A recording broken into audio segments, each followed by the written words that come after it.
അമേരിക്കയെ ലക്ഷ്യമിട്ട് ക്യൂബ 300-ലധികം സൈനിക ഡ്രോണുകൾ സ്വന്തമാക്കിയതായി ആക്സിയോസിന്റെ റിപ്പോർട്ട്. രഹസ്യ ഇന്റലിജൻസ് റിപ്പോർട്ട് ലഭിച്ചതോടെ ക്യൂബയെ സുരക്ഷാ ഭീഷണിയായി കണ്ട US സുരക്ഷ വർദ്ധിപ്പിച്ചിട്ടുണ്ട്.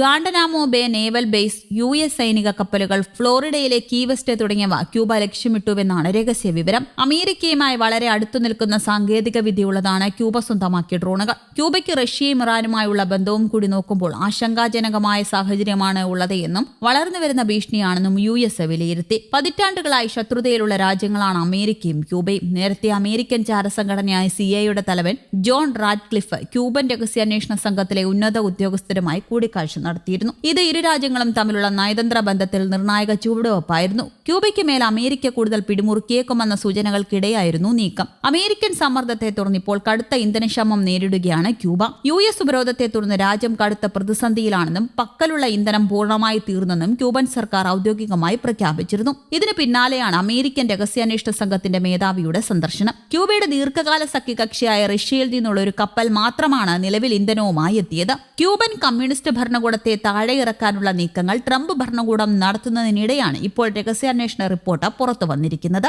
അതിനിടെ US സൈനിക നടപടിയുണ്ടായാൽ അത് വലിയൊരു രക്തച്ചൊരിച്ചിലിന് കാരണമായേക്കുമെന്ന് US Cuban ambassador Lianys Torres Rivera മുന്നറിയിപ്പ് നൽകി. ദി ഹിൽ ന്യൂസ് വെബ്സൈറ്റിന് നൽകിയ അഭിമുഖത്തിലാണ് അവർ ഇക്കാര്യം വ്യക്തമാക്കിയത്. തങ്ങൾ പ്രതിരോധത്തിനായി തയ്യാറെടുക്കുന്നുണ്ടെങ്കിലും അതൊരിക്കലും ആക്രമണാത്മകമായ രീതിയിലല്ലെന്ന് ലിയാനിസ് ടോറസ് റിവേര പറഞ്ഞു.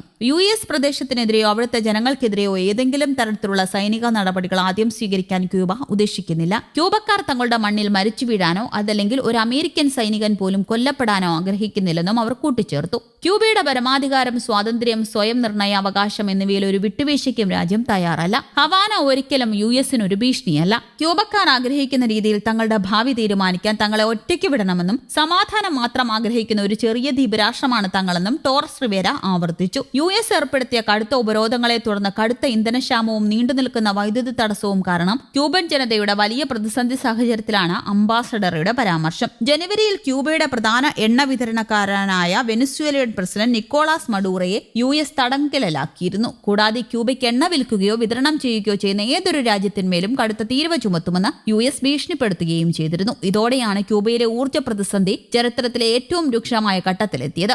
അതേസമയം ക്യൂബയ്ക്ക് മേൽ കൂടുതൽ സമ്മർദ്ദം ചെലുത്തുന്നതിന്റെ ഭാഗമായി ക്യൂബയുടെ മുൻ പ്രസിഡന്റും വിപ്ലവ നേതാവുമായ റൗൾ കാസ്ട്രോയ്ക്കെതിരെ ക്രിമിനൽ കുറ്റം ചുമത്താൻ ട്രംപ് ഭരണകൂടം പദ്ധതിയിടുന്നതായി US നീതിന്യായ വകുപ്പിലെ ഒരു ഉദ്യോഗസ്ഥനും വെളിപ്പെടുത്തിയത്. 1996 ക്യൂബൻ യുദ്ധവിമാനങ്ങൾ വെടിവെച്ചിട്ട സംഭവത്തിലാണ് നീക്കം. 94-കാരനായ കാസ്ട്രോയ്ക്കെതിരെയുള്ള കുറ്റപത്രം മെയ് 20 മിയാമിയിൽ ഫെഡറൽ പ്രോസിക്യൂട്ടർമാർ പുറത്തിറക്കുമെന്നാണ് റിപ്പോർട്ട്. എന്നാൽ ഈ കുറ്റപത്രത്തിന് ആദ്യം ഗ്രാൻഡ് ജൂറിയുടെ അംഗീകാരം ലഭിക്കേണ്ടതുണ്ട്. US ചാരസംഘടനയായ CIA തലവൻ ജോൺ റാഡ്ക്ലിഫ് ക്യൂബയിലെത്തി രഹസ്യാന്വേഷണ സംഘത്തിലെ ഉന്നത ഉദ്യോഗസ്ഥരുമായി കൂടിക്കാഴ്ച നടത്തിയിരുന്നു. ഇതിന് പിന്നാലെയാണ് ഇത്തരത്തിലുള്ള റിപ്പോർട്ട് പുറത്തുവരുന്നത്. US എണ്ണോപരോധത്തെ തുടർന്നുള്ള സാമ്പത്തിക തകർച്ച കാരണം രാജ്യം അതിരൂക്ഷമായ പ്രതിസന്ധിയിലൂടെ കടന്നുപോകുന്നതിനിടെയാണ് ട്രംപ് ഭരണകൂടത്തിന്റെ പുതിയ നീക്കം. അതേസമയം ക്യൂബ വിമോചിതമാകാൻ പോകുന്നുവെന്ന പ്രസ്താവനയുമായി ട്രംപിന്റെ സഖ്യകക്ഷിയും രാഷ്ട്രീയ പ്രവർത്തകയുമായ ലോറ ലൂമർ രംഗത്തെത്തി. എക്സിലായിരുന്നു ലൂമറിന്റെ പ്രതികരണം. അമേരിക്ക ഏർപ്പെടുത്തിയ ഇന്ധന ഉപരോധം കാരണം ദ്വീപ് രാഷ്ട്രം കടുത്ത വൈദ്യുതി തടസ്സവും സാമ്പത്തിക പ്രതിസന്ധിയും നേരിടുകയാണ്. ക്യൂബൻ കമ്മ്യൂണിസ്റ്റ് ഭരണകൂടത്തെ താഴെയിറക്കാനുള്ള നീക്കങ്ങൾ ട്രംപ് ഭരണകൂടം സജീവമാക്കിയിരിക്കുകയാണ്. നിലവിലെ സംഘർഷഭരിതമായ സാഹചര്യം ലഘൂകരിക്കാനും രാഷ്ട്രീയ ചർച്ചകൾക്ക് വഴി തുറക്കാനുമാണ് CIA മേധാവിയുടെ സന്ദർശനത്തിലൂടെ ലക്ഷ്യമിടുന്നത് എന്നും ക്യൂബൻ സർക്കാർ പ്രസ്താവനയിൽ അറിയിച്ചു. ഇതിന് പിന്നാലെയാണ് 300-ലധികം ഡ്രോണുകൾ സ്വന്തമാക്കിയതായി ക്യൂബയും പറയുന്നത്. News desk, Kerala Kaumudi.